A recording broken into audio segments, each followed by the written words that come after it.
Welcome to Simply Sarah. I'm Sarah Stockham, your host, and I am so glad that you are here, ready to listen and lean in for this incredible conversation.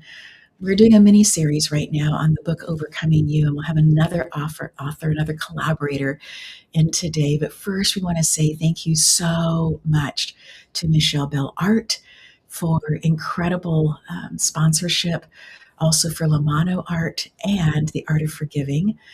And then to the Stegner family also for their continued support of getting this message that we don't have to live how we've lived in the past, that we can learn not only from our own experiences, but the experiences of others around us, that we can be taking in that information and allowing it to transform our journey forward.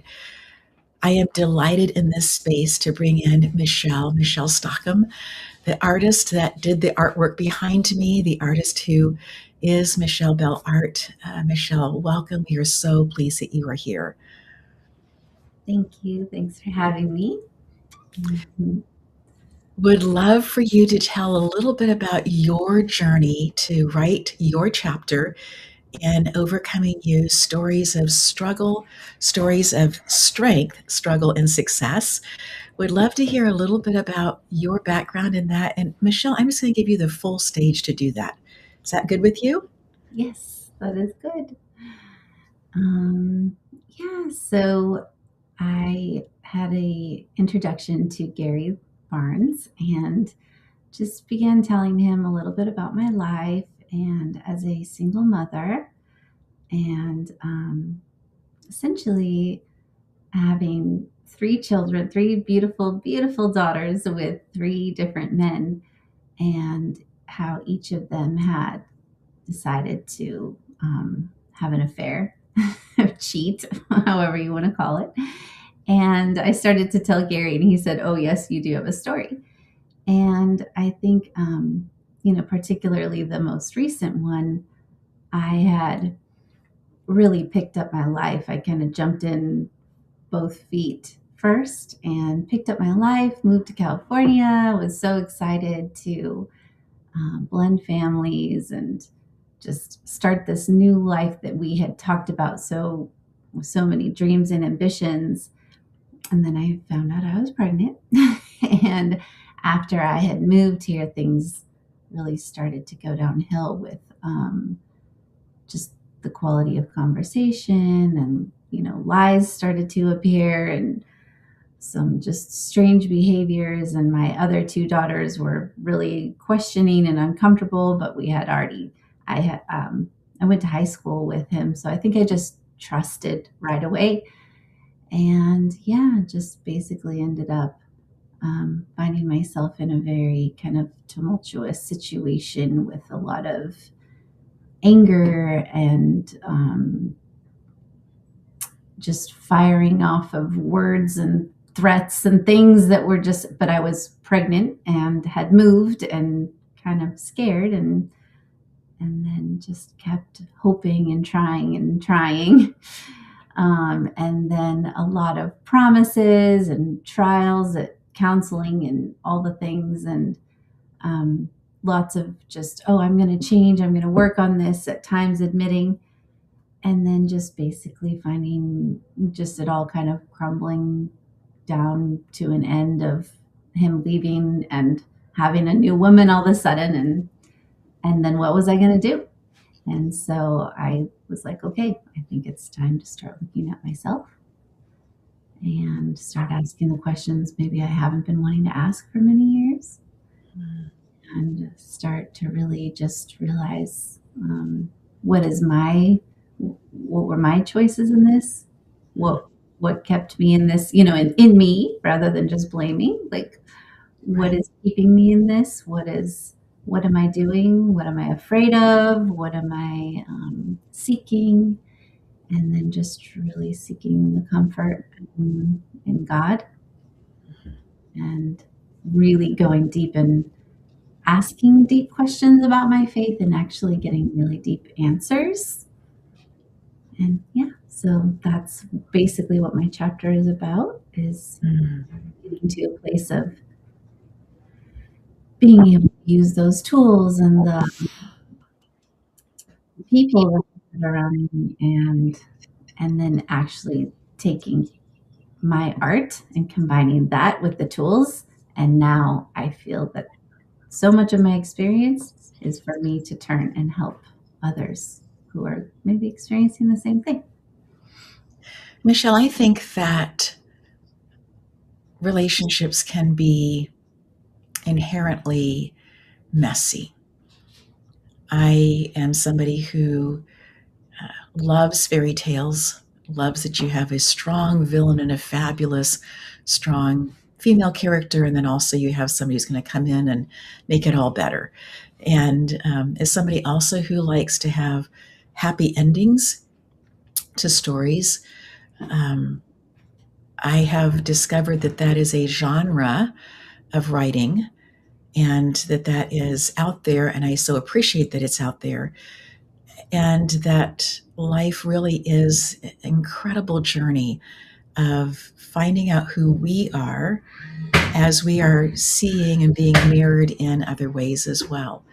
And so, in that space of looking at ourselves and considering deeply who we are, I so appreciate that you have allowed time up driving in the mountains in Colorado or time at a retreat in Santa Barbara, these spaces to be places that have just brought in information for you. And as information has come in, you have not shied away from it. You have listened deeply and thought about it deeply and are so vulnerable in sharing it with others, and that desire for them to learn a new level, a new way of forgiving not only the person who's offended them, but also this internal conversation with themselves. I'd love for you to pick up on any of that and to expand on that, please. Yeah, so, and I've talked about before on your show, but I realized that when I started to draw someone or build something or create something and it's based on a person or a thing, I really start to have these very deep loving feelings for that. And even just work, I mean, even I love people so much, so even just talking to them, we're creating something new. So to be able to create art with color and shapes and design or materials, magazines, thing, glue and paper and scissors, and to create something that wasn't there before with a heart intent of just loving this object or loving this thing. I think it pulls out a really deep healing out of myself, and I know that as we are physical beings with flesh and blood, we're also energetic beings in the metaphysical sense. And I'm starting to believe that the metaphysical body is the strongest one. And so creating something from that love, that place of love, is Mm. to just heal me. Hopefully it can touch the person I'm focused on. Um, it can help spread to my neighbors. It can just create love on the planet. Mm. And so I've learned that even, and I'm sure artists already know this, musicians know it, they feel it. And scripture says, make a joyful noise. I mean, that to me is music, right? And we're called to do that because it's the energy of love. And there's a lot of hate on the planet. And so I just feel I've come to this earth to be a messenger of love. I so love that. And you talk about the juxtaposition of being allergic to cats. This was kind of your space of opening up into the work that you are currently doing that's so beautiful in the art of forgiving. This space of being allergic to cats and yet being asked to do some artwork with the cats, right? I would love for you to share that again. Oh, okay. So yeah, I met an artist a jeweler, and I had painted some portraits or these little ornaments with people's portraits on them. And we did a trade, and she told me she didn't have children, but she had cats and wanted me to paint her cats. So I was like, oh, great, here we go. I'm allergic to cats. I'm a dog person. And I got home and was working on these for her. And as I was painting these cats and their little whiskers and their little nose and their little fur, I just started to fall in love with these cats. And that's when I knew that, we have this inside of us when we're working hard, and my heart was pure towards my friend. And I wanted her to be happy with the cats. I wanted her to recognize them as hers as well. I didn't just paint any cat. I painted her. She gave me photographs of her cats. So my goal was to make them a portrait that she recognized. And in doing that, I I guess I connected with the cat. And although still allergic, you found yourself falling in love with these beautiful beings. And so that has kind of opened up for you through several different years of doing different kinds of work and self inquiry. You've come to this place of creating this beautiful course called The Art of Forgiving. And I know that you were on the Strand in Santa Monica on Tuesdays, that people can come and be there live with you. You also offer this virtually, and I have been somebody who's done it virtually, and it's just so radically amazing to me for me to come in with something that I have felt like I've done the best that I can with this. Maybe I've done therapy, maybe I've done journaling, maybe I've taken long walks, maybe I have done a temescal, maybe I've done things, right? I've written and I have burned, I've done all the things and feel like I've done all the things, and that this is as good as it's going to get. And yet, with your work, there is so much more. Can you speak a little bit to why you think that this is, when we do art, and I'm not an artist, when we do art, that it somehow opens up different levels for us of forgiveness? My first response is because we're made in the image of the Creator, and Scripture says we have Christ within.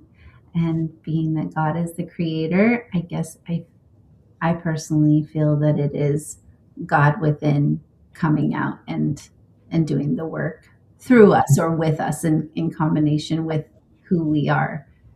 And so it's just a very powerful healing. And I even was listening this morning on the radio that Joel Osteen wrote a journal called the God Who Still Heals or something. And I just realized that I've stepped into a place in my faith of just recognizing God as a healer.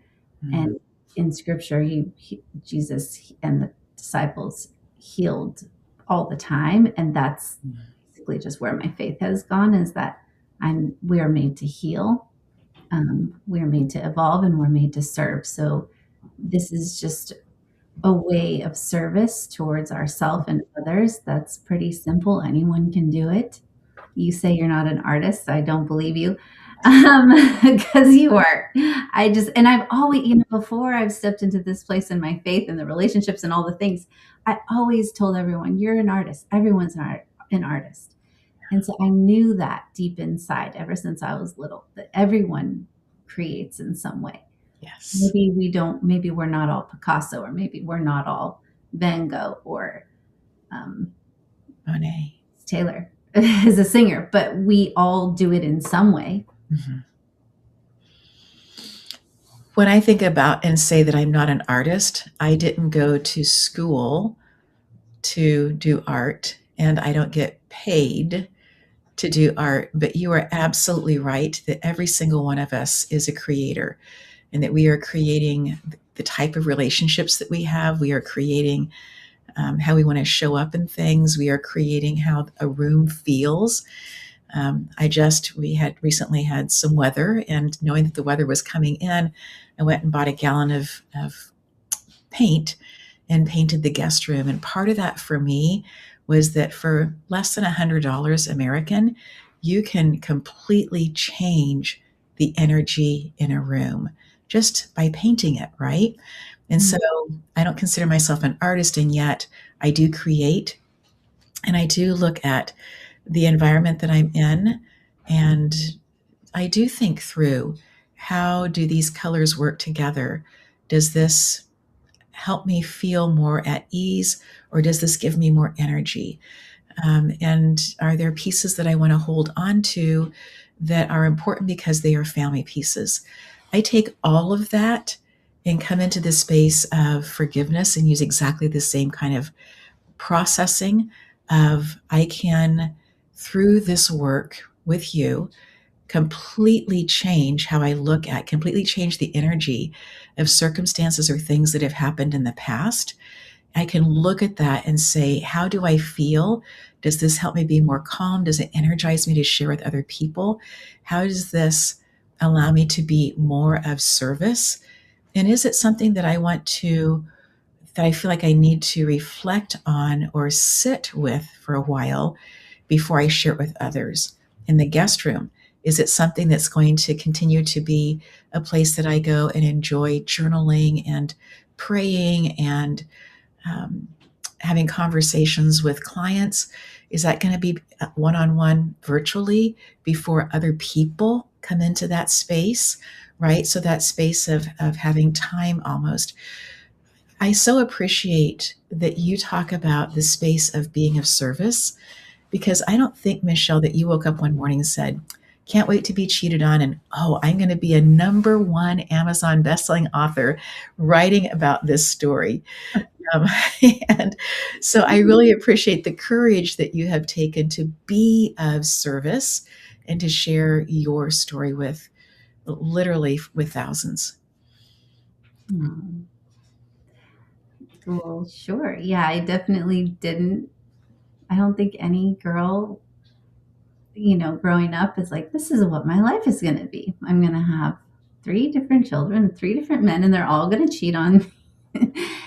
And and so yeah, it's, I think it just like every other girl in the universe, I wanted the happy, wholesome family with a good husband and a good relationship. And so it did it. And thankfully, I have so many mentors, beautiful, beautiful mentors who just have told me, you have a big assignment. And so for me to shift from seeing the circumstances of what happened to me to, okay, now I have an assignment and what is it? And I do know my heart. I've been in my prayers for 20 years. I've always asked God to use me. That's something I said. I literally every morning was like, use me in this life. And so, is this the way I thought He would use me? No, but it's what I'm opening my eyes to finally seeing. It's like, okay, He and thankfully another mentor who has just said, we can take our pain point and then turn and use that story to serve others. It does, it makes sense because that's how we're deeply feeling and connecting with others. And so if I can empathize with other women or just walk a path and not saying I'm this master, but to say I've been there and done that. And if I can be happy and I can still thrive as a mother and an artist and all these things, you can too. So I think people let these things break them. Michelle, what are some of the things that you have done, maybe habits that you have that have been really helpful for you in this storm that's been the last several years? What's Um, kept you grounded? well, a few things. You talking to you. But really, just when I wake up, I used to say the Lord's Prayer, and I still do. Um, but I also do a practice as much as I can of just gratitude and anything I feel or see, being thankful for it and starting my day with that. And then through different every day is different, but I definitely journal and do art journal entries and in a prayer, if a scripture comes to me and I or some kind of mood comes to me and I look up a scripture to just deepen it. The art of forgiving that I do, where I actually take the photograph of someone and allow and draw it and make it colorful and fun while saying things to the photo.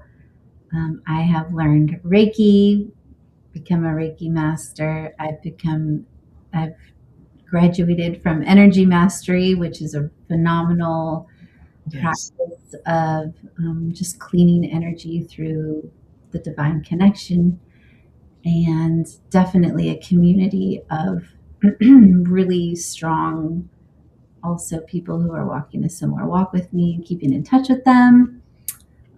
Walking barefoot around as much as I can, grounding, getting outside, sunshine on my face, exercise, dance. Basically, is any beautiful thing that I possibly can do. Breathing, yoga, laughing, getting Mm. a puppy. You talk about being in community. For me, when I went through a similar experience in my early 20s, I found that my community really fractured, that there was his community and then there was my community, and it felt like that everybody was choosing sides. How did you gently move through that, or move? How did you find your path in that space of community? Um, well, I think that is such a good question because it's still kind of working through. I Mm, know in, staying in the same community. And I just had a beautiful conversation last night with a friend how shifting from seeing this person as the one who hurt me to this is my brother it helped me move quickly. It doesn't I knew that there would still be pains and there were some things I asked, can we separate from this for a while? Um, but staying in that community and just seeing this person as my brother and kind of having mantras, which is something you taught me, having mm, that's something I say, this is everything is happening for my good. mm. And also like front loading myself with the practices before I engage in the community where he is. Yeah. Helps. This, but that forgiveness piece Mm, and just the forgiveness combined with the gratitude that this was supposed to happen for my good. mm, I think that those are the only two things that I can say help because I don't feel good carrying the resentment. I don't feel good at being hurt. I don't feel good. And I'm old enough to know that I tried all that. I tried calling a friend and complaining. I never feel better after that. And so choosing people who do always bring me back to God is really important as well. Because mm. I could call someone to just complain. I Sure. could call that person to just, and we both just go down that road of slamming and and I could, but I never feel healed after that. I Yeah. just feel worse. Yeah. And it takes, in my experience, takes so much energy to carry that. And I think that's one of the things that forgiveness is about. It's not saying that what the other person did was okay. It's not saying that that there aren't any consequences as a result of that behavior. What we are saying is, I am choosing to no longer carry the intense, fiery energy, firing in a destructive way, not in a positive way. I am choosing to put down the destructive energy because I'm worth it, because I matter. So it's not saying I choose to forgive just because it's all dandelions and fairy tales. It's not that at all. It's about saying this is realistic. If I'm going to be showing up for anybody else, I have to show up for myself. And if I choose to show up for myself and I can sense that there's this heaviness within, I am making a decision to put that down. Again, it doesn't mean that it didn't happen, doesn't mean that the other person is off scot-free. It I choose to forgive as a purely selfish act. I choose to forgive so that I can live my life in the most creative freedom that I possibly can. Because We are creative beings. In my experience, that when hard things happen, I can choose to harden up. But when I do that, my creativity begins to stifle. And I want to continue to flow in that space of creativity. I don't want to get to the edge of the stream and just be swirling in an eddy going around and around and around like sometimes leaves do. Mm. To be able to continue to be in the flow. Does that mean that there are tears? Absolutely. Does that mean that there are days when I go out for a walk and don't want to be with anybody? Absolutely. Are there times that I can start talking about things and just try to figure out how to monitor how much I can share in a particular space because of how I feel energetically? That's valid as well. But this space of forgiveness is one that, again, it's not for the other person. I can't think of a time when somebody else has skipped away because, happily, joyously, that it's given them a ton of energy because I've chosen to forgive them. I cannot think of a time like that in my life. However, I know that for myself, every single time that I choose to let go of the balance book, it changes where I am and how I am, and it changes the flow of energy in my being. Absolutely. And I was having a conversation with someone the other day, and she reminded me scripture says, God says, vengeance is mine. Mm, I don't, but we both looked at each other. We're like, not vengeance in a way of like, ha ha, now it's coming at you, yeah, but vengeance in a way of, vengeance is like, let me work with this person now. Your right. job is to forgive them. Let me work with them now. And just saying it again today is like, it's so relieving. And I'm so grateful I get to have that faith because Mm, I don't need to spend time on vengeance, whether it's I need them to understand what I feel like, or whether it's they need to know that it's that they hurt me, or whether it's they get a blessing. I don't know what the vengeance is. The vengeance could come in any form that they need for their good mhm, and for their ultimate good, the good of God, not like right. good that the world sometimes says. But so that's just relieving. Like it just reminded me that I don't have to carry it all, and it never was my place. And yes, I think that holding on to the resentment not only blocks creativity in this sense of abundance, money, in the sense of connecting with other people, healthy relationships. Yes, creating art or music or something creative, the way we eat, the way we take care of ourselves. And I'm realizing that I think some women think like, oh, why am I just having a bad day? And why do I don't want to go to the gym today and I just feel like eating donuts? Not that that's sure, go ahead if you want to do that some days. But I don't know if I ever was able to connect my unforgiveness or my resentment or my worries to those moments until I do. I can now. I had a conversation with somebody earlier today, and they were talking about, I feel like I'm really stuck in this area of my life. I feel like, everything that I'm working on, it's hard. And first of all, we celebrate that when you get to a gate and the gate feels closed, that you keep working to open the gate, right? Just whether it happens to be working through taxes and not finding the information that you thought was so easily available, or if it happens to be applying for a loan and just thinking, my gosh, are we ever going to finish the application?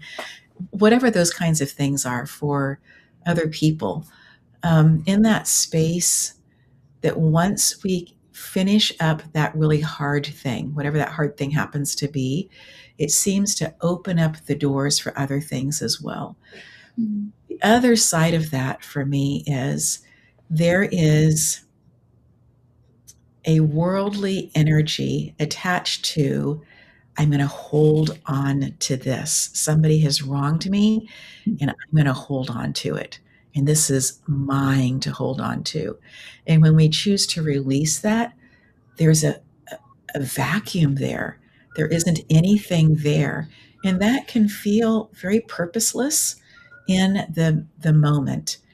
And so I think that part of this space also of learning to forgive is being okay with that emptiness of choosing to put down what felt like I was ours to have our own vengeance with.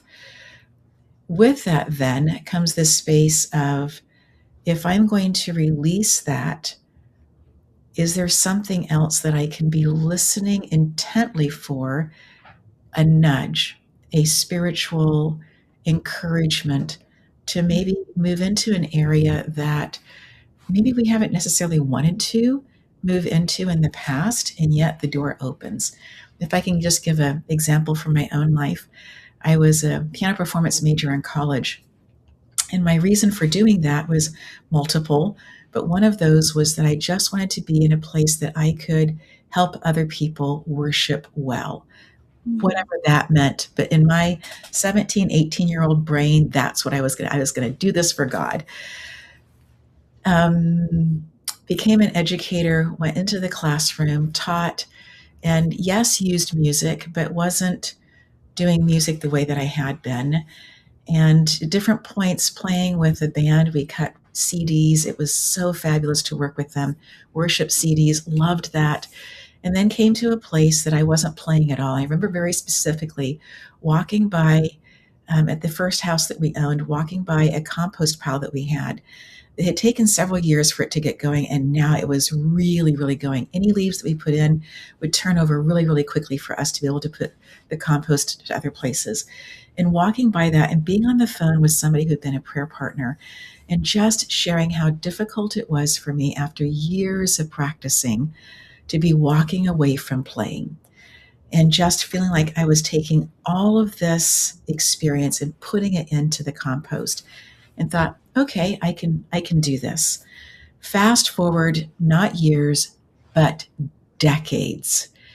And here we are, having relocated here to East Tennessee, and there is uh, without me knowing, there is a need in our church for somebody to come in and play piano. And we have two different services in our church, as so many churches do, and two different worship groups that come in and lead, as so many churches have. And I was in one and didn't see the need. The other one had the need, and thought, yeah, I can do that. I can come in and I can play a hymn or two. I can fill in.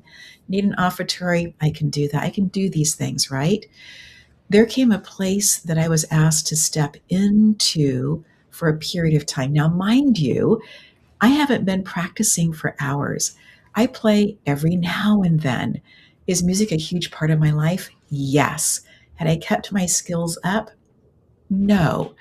And yet, there was, because I'd put things into the huge compost pile, that spiritual compost pile, of saying, I'm releasing this, I was able to sit down and play things that I didn't think were possible for me to play at that level, having not practiced. Now, part of that was I had done lots of different work. I'd met Elle Ingalls and learned how to not to stop. I'd learned how to stop stress hormones from flowing through my body, therefore staying very present in that. But that space again of allowing spiritually for things to release in order for them to come back around in a different way. Michele, it just feels like that there's a connection there for you of how you have released in such an incredible way using Leon Kalowski's and Colleen Carey's space of the energy healer, and also using Reiki, also using art, allowing memories to come up, talking with people, staying in community that is bringing up this new way of being able to communicate with people and share with them, opening up doors that were locked for them previously through the work that you are doing. Writing, yes. Speaking, absolutely. Also, inside your course, The Art of Forgiveness. As you think about that, what are some things that you are noticing for yourself as you look back through that line for yourself of things that you have released and things that are coming back around for you to engage with differently?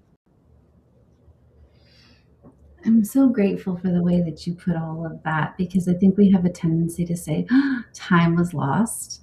And I even, along the way, meeting so many artists, and someone who said, "Oh, I wish I had just done more when my kids were young. I would be at a different spot." Is that really true? Because what you just said is so powerful. So I'm so grateful for what you just said. And I think that I have tended to do that in my conversation. Like, oh, I lost some of my art skill because I moved to California and had a kid and did that. No, and I'm about to start painting again for my packages. I'm so excited. I'm going to offer. I want to do the one-on-one healing with people, and I'm going to offer them a painting of them that's like their healed self. And I am now, I have these tools of asking, being present in the moment, because thankfully you've taught me a lot of them as well. The energy work, the just, and trusting that the information is going to come to me in that moment. I don't, before, when I was painting a lot more and painting my murals and things, I didn't have that skill. Now I do. So now I'm entering a new phase as an artist as well, where I'm going to be um, just seeing what does appear. Now, there still might be some traumas because as an artist, or at least for me, I put everything on my sleeve. I wear my heart on my sleeve. We have critiques. Everyone's sitting there. They want to tell you everything about the painting, which is good. It's just, I thankfully now have tools to heal those traumas, the voices of, I'm not good enough. This isn't pretty enough. Nobody's going to like this. So thankfully, I do. I'm ready for kind of a new phase, artist, healer with these new tools, and see what happens in the art and in the moment. That is so exciting. And I love also that space of you listening to other artists who've said, I wish I would have done more. I would have been, when my children were younger, I would have been further along. And I think about Grandma Moses. I mean, her eyesight was nearly gone as she was painting, and yet some of her best work is her later work. And I think that all of those years, I don't know that she was painting and doing all the things that she wanted to be doing, that she felt the freedom with her schedule to do those things. And I really appreciate also that time is a human constraint. And so I may feel like, oh, I need to get this done in a certain amount of time. And maybe there's an agreement, a contract about getting that done in a certain amount of time. I don't think it necessarily takes that amount of time to get something done. And then, Michele, I am so excited to hear that you are going to begin to offer you doing the art of the person as they're healed, what they look like as the healed being, because you have vision to be able to see that in the energetic world. And that is so exciting. Tell me a little bit about how that came about. Well, of course, my beautiful mentors who are working with me kind of dropped nuggets. People say things, and I'm like, what was that all about? What was that? And I just question in my own space. And yeah, working with Leon and Colleen a lot for my business, as well as Alan Dagba. They'd all just kind of said things, and it all came together. And I realized how much my big dream is to have is to have art galleries combined that are in a space where I can have events, maybe a cafe with juices and foods, and also healers like you to come in and lead things, or to do Reiki one-on-one, or I just have a vision of like a space. And so an art is going to be a big part of that. And I want to make paintings as well that represent healing. But I also know that a portrait, kind of like painting the kitties, is going to be something really healing as well for the person. And hopefully, it will help me connect with my client. It will help me to serve them and boost them and give them the love they need. And so that I want people who love art to come to me and do the art themselves, but I don't want to make anyone feel like I'm turning them into this artist, or they have to have some pressure around the art. Right. And I so appreciate that. And I also appreciate how I'm looking at the picture the whole time as I'm drawing. So I'm not trying to do a one-to-one. It's not like the cat that you painted the ornament of, where you were looking at this picture and you're wanting to transcribe that as an artist onto something else. It is, I was looking at this picture and I am just drawing what I'm seeing there. What you talked about making the picture, the vision that I got for myself is taking the picture that you would draw afterwards of the healed version, taking a photograph of that, putting it on the front of a journal, and in the morning sitting with that, looking at that and going, okay, what is it today? What's coming through for me today to step into this? What does that look like for me as the healed person to step into this vision? I just think that's so powerful. I think about a dear friend of mine who has kissed the face of God. She and her husband, who is an internationally known person, they were visiting friends of theirs from Southern California. They'd gone to Arizona. And while they were there having dinner with people that she knew, he not so much, this other couple that they're having dinner with just began to speak prophecy into his life. And he was like, whew, this is new and different. I'm not sure anyone has ever done that. And yet, she just talked about how he just sat differently and listened so intently. So I'm just thinking about that as you're talking about painting the person. It is a prophecy of what you are seeing them as. And I just think that that's an incredibly powerful piece. And we still get the internal and the external opportunity to make the decisions about how we're going to step into that. Spirit can be giving us all the nudges. We get to decide still. We have that free agency, I believe, to decide how we're going to move into those spaces when somebody speaks these words of prophecy into our life. Michele, I think this is so powerful. Thanks. And thank you. I love what you're saying too. Fully. Everything you're saying is exactly right on. Thank you so much. Mm. So, in this space, raising three absolutely gorgeous daughters have incredible talents. I just think that you are so incredibly blessed as a matriarch of your family, with the conversations, with the desire that the girls have of being together, of the different trips that you guys have taken and the memories that you have made and continue to make. How does this all fit for you of being an entrepreneur, being an artist, being somebody who listens very carefully in this spiritual realm, is in community with other people, listening in and speaking words of life into their life. Michele, how do you weave all of this together? I don't know. I'm just kidding. I don't know. Do I? No.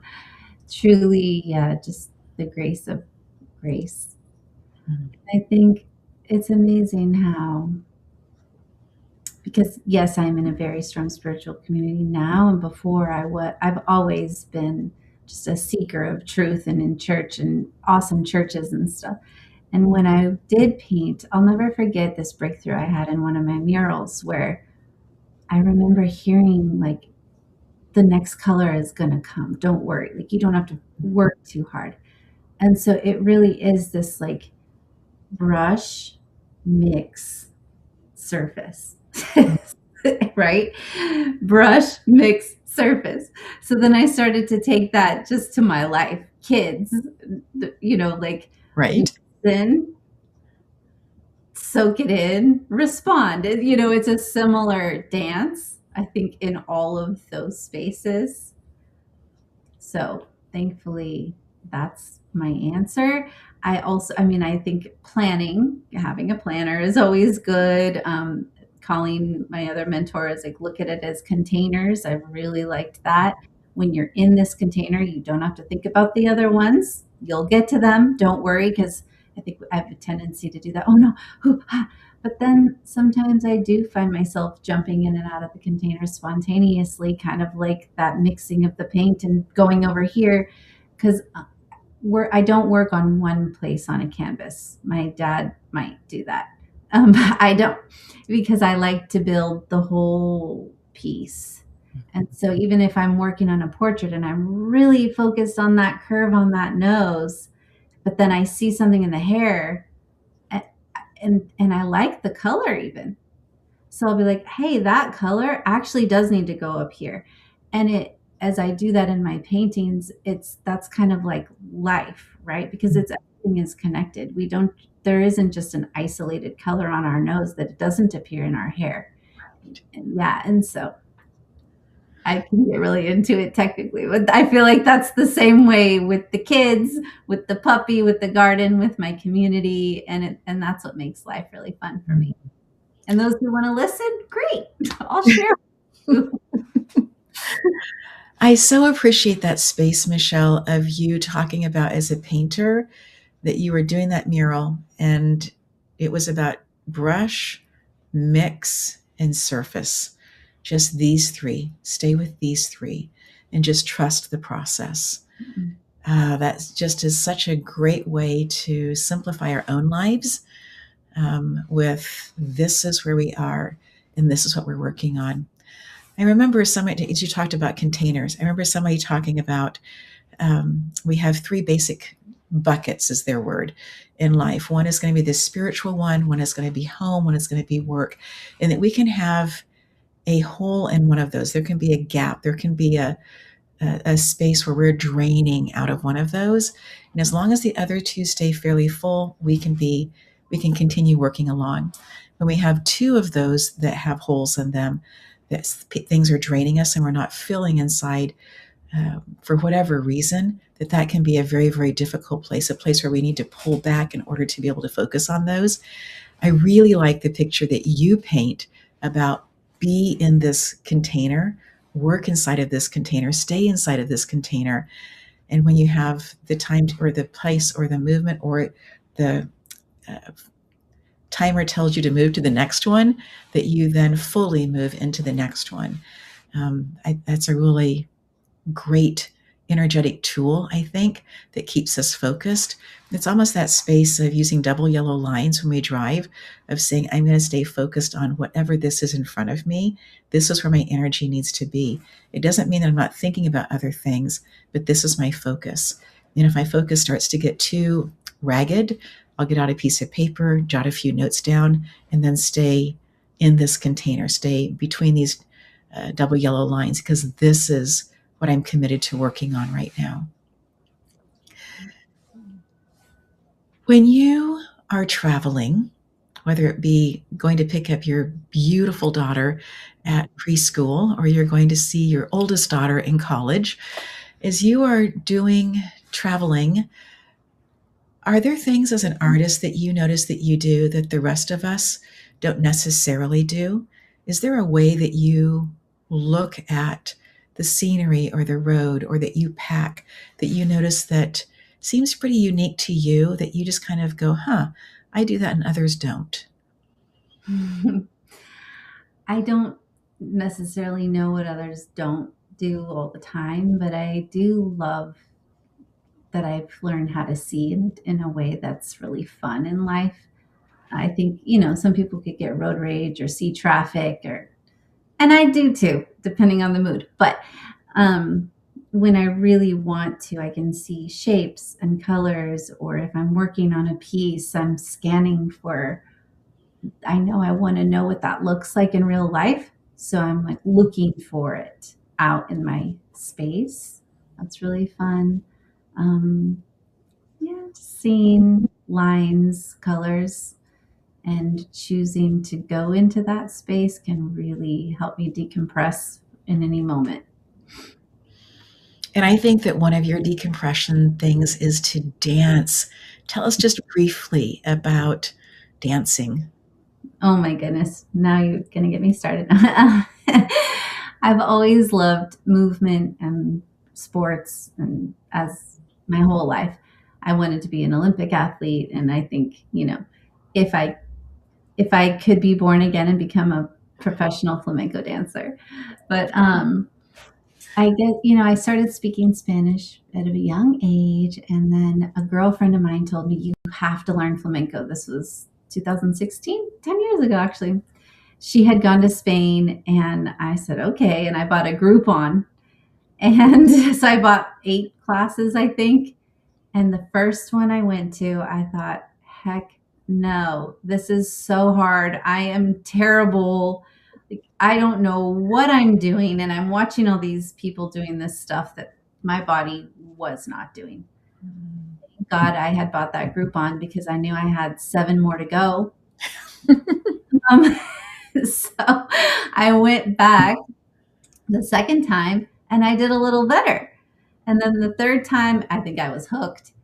And the ladies at flamenco are just phenomenal women because it's not a dance where you're trying to have a partner and you're trying to be sexy. No, it's an art. It's again, an expressive place with art. And then learning about flamenco, oh my gosh. And it's a communication with the singer and a communication with the guitarist and a communication with the cajon, which is the drum, and then the dancer. And they are all communicating and expressing. And I'm like, what? And then it's just about being like grounded and passionate and expressing pain, but expressing joy and moving energy because you move your wrists and arms. And then I learned once that because it's from the gypsies that they had worked in the soil all day long doing these kind of movements down and in. And so then at night they wanted to dance and open. And I just was like, this is the coolest thing ever. And then it gets to combine with polka dots and colors and roses and Spanish. And I just can't get enough. So I I love have watched you dance professionally, and I would have never guessed, Michelle, that you at that point had been dancing for maybe 8 years. It's just, it flows through you. It's so expressive, how you are able to communicate in with all those different elements and be on stage solo, completely by yourself, and yet completely held by the music as well. Um, it is a remarkable, remarkable gift that you have, and one that you have pursued as well, doing that. Wow. As we're kind of coming to the end of our time together, are there things that you want to reiterate, things that you want people to just walk away with and go, yes, I've got that. Michelle taught me that today. I'm holding on to that. Oh, well, that would be so amazing if anyone could take anything that I said and feel that way. I guess just the and this is how I ended my chapter in the overcoming you is knowing that it's all working out for my good. And that can feel hard to say in a lot of moments in our life. It can feel what's the word? Arrogant, maybe. Some might say that's arrogant to say that. Some might not feel worthy of it. Some may feel it's just too painful. It's too hard. How can this ever be for good? But holding on to that for me is crucial Mhm. because I do want to be healthy. I have a 4-year-old now. I want to live a long life for her if I get, I mean, for me and for my calling, but also be a healthy mother and be a healthy friend and a healthy neighbor and Mm. just serve because I'm learning that it's the happiest time in my life when I get to do that. Mm. Michelle, thank you so much. Thank you for writing about all of the things in the book and also for bringing us back to that space of we may not see exactly how all the pieces weave together for our good, and yet everything can be used to shape our lives in such a way that we can be of service to others. I love you. It's just so good to see you. And thank you so much for being on Simply Sarah. It's just so good to see you. Thank you too. To our incredible audience, I just want to share that we had over 1 million views through all of our different channels last year. We are so incredibly honored that you are here listening, taking this and allowing this to touch your inner being. I am so grateful for Michele, for her incredible story, for her perseverance, for who she is. She never gives up. And that just gives me such encouragement to see that. And to see how she's raising her three phenomenal daughters is also something that just expands how I see the future. I am so grateful for you being here. And until next time, I invite you to paint a picture of yourself. It can be a sketch, it can be something that you see in your mind of the optimal version of you. And then maybe one little tiny piece of how can you move towards that. If you want an autographed copy of Overcoming You from Michele, I invite you to go to Michele Bell Art on Instagram. Reach out to her, DM her. I know that she'd be happy to make that happen. Until next time, do take great care of you.